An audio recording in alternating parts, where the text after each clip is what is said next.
Well, Danny talked about the different fronts that you're going to be facing this weekend, that he feels good knowing that Tyler Orlowski's at the middle of the line and everything. What do you anticipate the challenges being against this Texas front? I think just having a lot of personnel that they can rotate in is going to be difficult. They're going to have a lot of guys rotating in. They're all coached very hard, well, and they're all very hard players.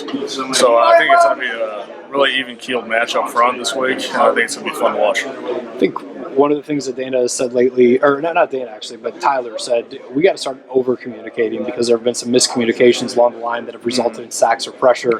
What has that process been like to try and get back to making sure that, hey, usually we're all on the same page, let's just make sure we speak it? I think the biggest thing is we have a little bit of inexperience at tackles and a little bit of inexperience working together as a unit. And I think being able more confident in certain positions, being able to communicate the calls and really enunciate what we're seeing is the biggest thing. Because when you're on the inside, Tyler can't see what I can see at a guard spot, and I can't see what a tackle can see at that spot, and vice versa across the board. So I think just being able to over-communicate and really enunciate what we see on the field is going to be the biggest key to this victory. How much more difficult can that be when you're in a stadium that seats 100,000 and you have that kind of noise going when your offense is at work? It's definitely not easy, but if it's basically just a domino effect. The first person to see what we're supposed to call says it, then the right guard has to say it, and the center has to communicate to the left guard, and then the left guard to the left tackle.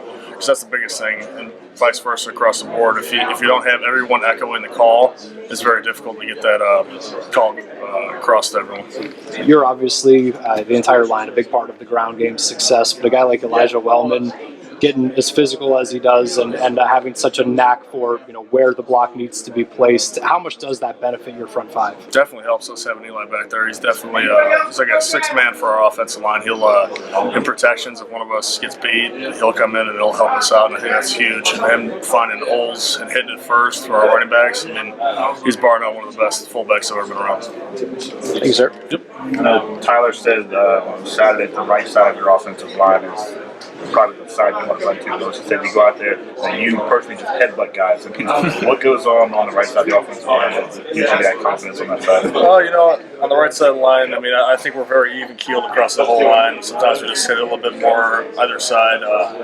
Right side predominantly in an offensive line is more your run side. Left side's better at pass protection, and I believe that's true on both sides. But the biggest thing is that we like to come off the ball with me and Colton are both Midwest guys, and we're both used to it. In high school, all we did was wing T formation. That was our formation in high school. So we're used to the run blocking. Me and him both have to work on pass protection more and keep it going in the right direction.